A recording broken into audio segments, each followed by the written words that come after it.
ओम शांति। कैसे हैं सब बाबा के बच्चे। आज हम अमरजीत भाई जी के साथ हैं। उन्होंने 1974 में जो अपनी ब्रह्मा कुमारीज की जर्नी स्टार्ट करी, और जब भी वो ध्यान में बैठते हैं और ध्यान की गहराइयों में जाते हैं तो उनको बाबा जो है वो परमात्मा जो है वो अनुभूतियाँ कराते हैं।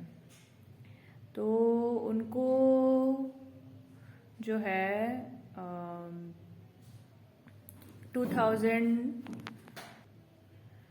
2007 से लेके 2036 तक की जो उनको अनुभूति हुई वो भैया हमको आज बताने वाले हैं। तो प्लीज़ आप लोग जो है वो इस बात को थोड़ा सीरियस लीजिए, थोड़ा सा गंभीर होइए, क्योंकि ये परमात्मा का कार्य है। सर्वशक्तिवान परमात्मा आए हुए हैं पृथ्वी पे, और वो जो है अपने बच्चों को निमित्त बना के जो है वो कार्य करवा रहे हैं। तो आप लोग को भी थोड़ा सा गंभीर बनना पड़ेगा, क्योंकि समय जो है वो बहुत ही नाजुक चल रहा है। समय जो है वो बहुत ही नाजुक चल रहा है। तो आप लोग जो है वो सभी जो अपने कार्य है जो भी करते आए हैं उन सबको छोड़ के, सब कुछ पुरानी दुनिया को भूल के शिव पिता परमात्मा को याद करें और अपनी झोलियां जो हैं वो भर लें। तो अनुभूतियां भैया हमको बताने वाले हैं।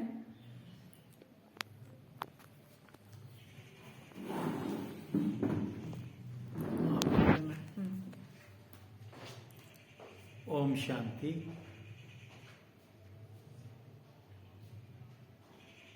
अभी अभी आपको दीदी निष्ठा ने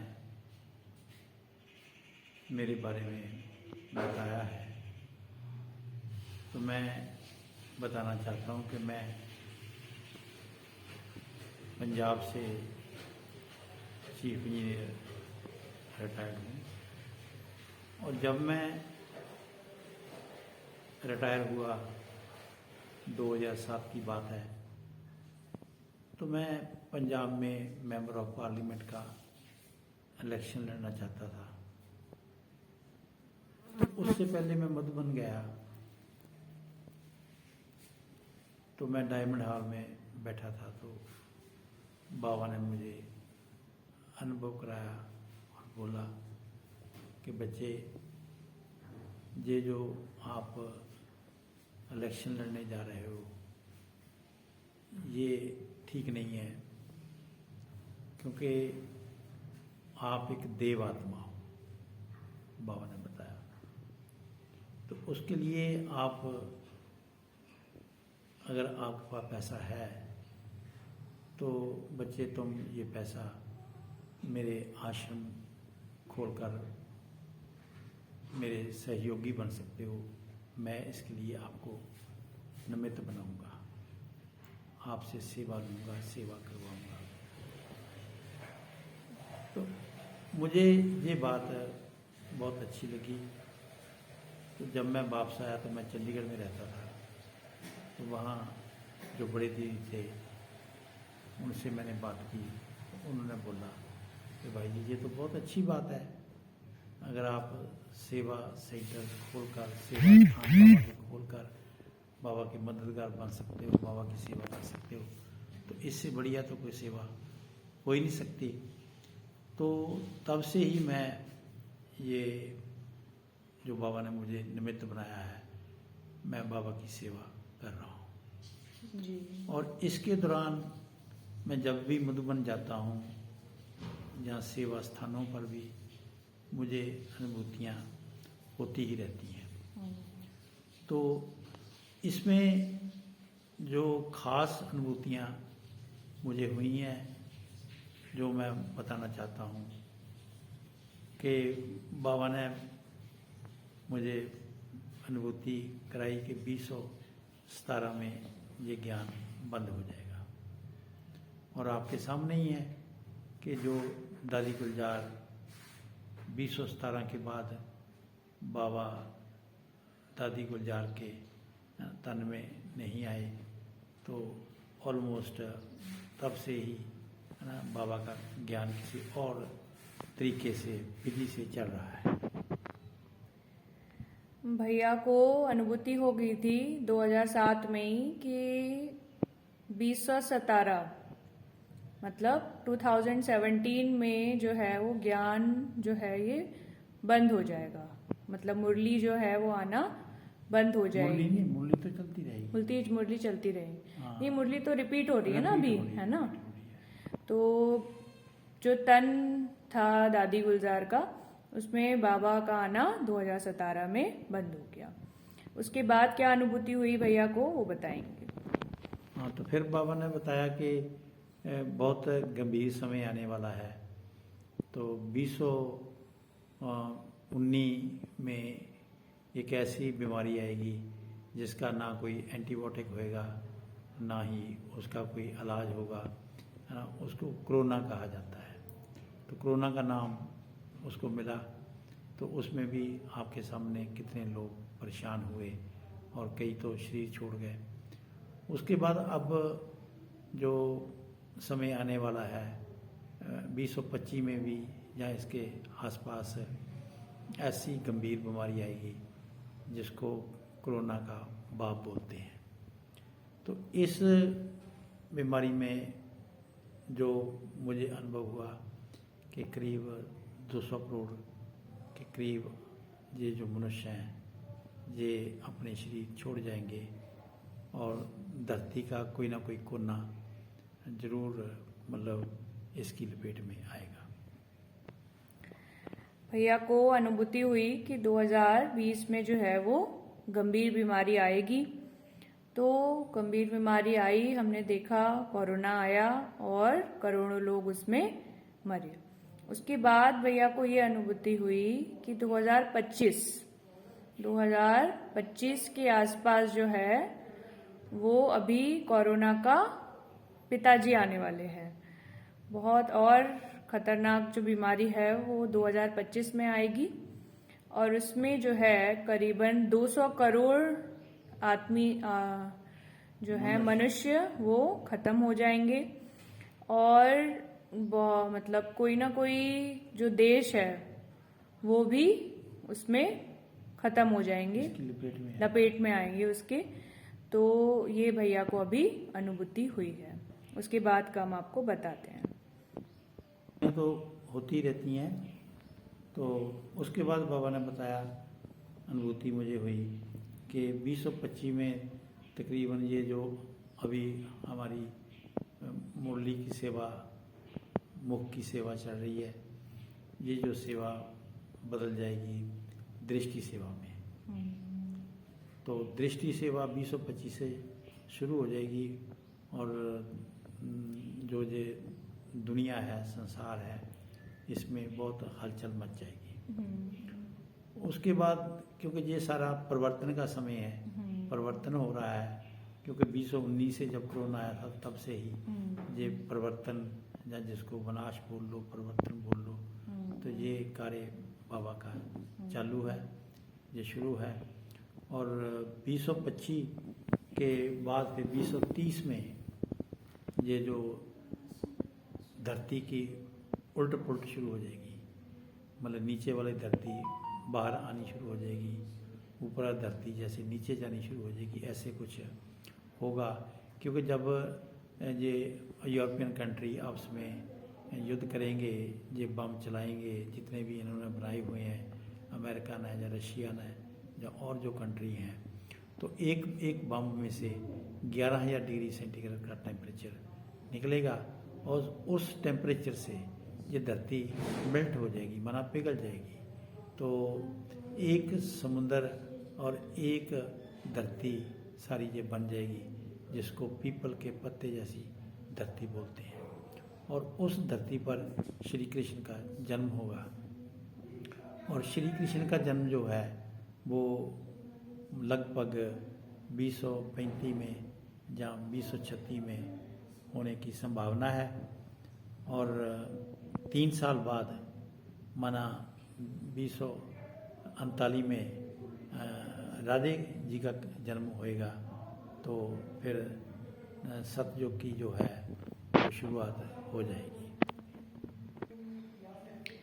तो भैया को ध्यान की गहराइयों में ये अनुभूति हुई कि 2036 में जो है वो श्री कृष्ण जी का जन्म हो जाएगा और 2039 में जो है राधा रानी जी का जन्म हो जाएगा। उसके बाद क्या क्या उनको अनुभूति हुई वो हम उनसे सुनते हैं। अनुभूतियाँ तो ऐसे होती ही रहती हैं। तो ये जो हमारे जितने भी सेंटर स्थान हैं या सेवा स्थान हैं ये 2036 के बाद नहीं रहेंगे। तो फिर जब श्री कृष्ण का जन्म हो जाएगा तो फिर परमात्मा का आना भी इस धरती पर बंद हो जाएगा। तो 2036 के लगभग जितने भी सेवा स्थान हैं सेंटर्स हैं है ना, इनका भी साथ ही विनाश हो जाएगा। और एक चीज़ और मैं यहाँ बताना चाहता हूँ कि अभी जो हमारे सेवा स्थान है इनमें सेवाएं बहुत बढ़ेंगी। जब लोगों को पता चलेगा कि परमपिता परमात्मा ब्रह्मा कुमारियों के सेंटरों में आते हैं, आ रहे हैं, तो फिर लोगों में ये खींच के स्थान बन जाएंगे और लोग खींचे आएंगे। और जो ब्रह्मा कुमार कुमारियाँ हैं जो ज़्यादा योग में रहते हैं उनको जो शक्लें नज़र आएंगी, जो हम फरिश्ता स्वरूप हैं वो स्वरूप उनको नज़र आएंगे। तो वो यहाँ सेंटरों में लाइनें लगेंगी। और मैं अपने ब्रह्म कुमार कुमारियों भाई बहनों को ये कहना चाहता हूँ कि इतनी सेवा आने वाली है कि मतलब आपको ना भोजन करने का भी टाइम ना बड़ी मुश्किल से मिलेगा। तो ये हमारे के लिए बहुत एक खुशी की बात है कि जिस सेवा को हम ढूंढ रहे हैं वो सेवाएं अब बढ़ने वाली हैं। बाबा भी मुरलियों में रोज़ बोलता है कि बच्चे है ना सेवा करो, चाहे अपने स्थान में सेवा करो, कहीं भी आपको सेवा मिलती है तो आप जाके अपनी सेवा करते रहो, क्योंकि ये दोबारा टाइम नहीं आने वाला है ना। तो इस करके जब भी जो भी कोई भी सेवा मिले बाबा की तो वो सेवा कभी भी हमें छोड़नी नहीं चाहिए।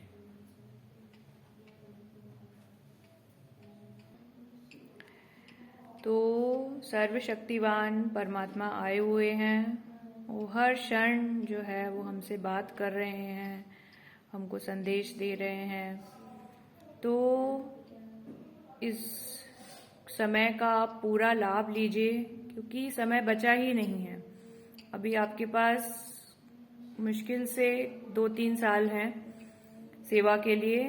तो दिन रात बस बाबा की सेवा में लग जाएं और परमात्मा को पूरा सहयोग करें, क्योंकि बाबा बोले हमसे, बाबा मिलन में भी वो बोले हमसे, उनको अपने बच्चों से बहुत उम्मीद है। वो बहुत प्यार से बोले सब बच्चों से कि आप मेरा सहयोग करोगे, मतलब पूछ रहे वो अपने बच्चों से।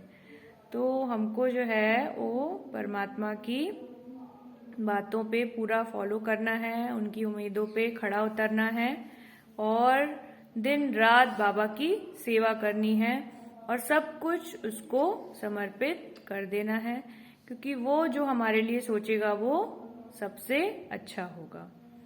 और मैं भी अभी आबू गई, तो आबू में मुझे गहरे ध्यान में सतयुग की सारी जो है अनुभूतियाँ हुई कि सतयुग में कैसा जीवन होगा, किस तरह से योगिक खेती होगी और वहाँ पे जो उम्र है वो 150 साल रहेगी। और सतयुग में पुष्प विमान में कैसे देवी देवता घूमेंगे, और जो प्रकृति होगी वो सब हाई फ्रीक्वेंसी, मतलब परमात्मा की जो सबसे सतो प्रधान हाईएस्ट स्टेट है। तो प्रकृति जो है ये परिवर्तन हो रहा है, पृथ्वी का जो है अभी परिवर्तन हो रहा है। ये खत्म नहीं हो रहा कुछ भी, ये नहीं सोचना है विनाश हो रहा है, हमको ये सोचना है कि सतयुग की स्थापना हो रही है। तो ये स्वर्णिम युग आ रहा है कि जब हम बचपन से सुनते आ रहे हैं कि हिंदुस्तान जो है, भारत जो है वो सोने की धरती, सोने की चिड़िया कहा जाता था। तो फिर से हमारा भारत जो है वो सोने की चिड़िया बनने वाला है। इसलिए हमको जो है वो पूरा सहयोग करना है परमात्मा का, और उसके ही श्रीमत पे चलना है और सबको ये संदेश देना है। और अभी बाबा ने भैया ने भी बताया कि जो सेवा है वो बहुत बढ़ने वाली है। 10-10 हजार जो मनुष्य हैं वो बाहर सेंटर्स के खड़े होंगे ब्रह्मा कुमारी से दृष्टि लेने के लिए। तो अभी सेवा जो है वो बहुत बढ़ने वाली है। इसलिए आप दिन रात योग करें, तपस्या करें, बाबा को याद करें, बाबा से प्रेम, खुशी, शांति और शक्ति लें, और जल्द से जल्द सतयुग बाबा को बनाने में मदद करें। शुक्रिया। ओम शांति।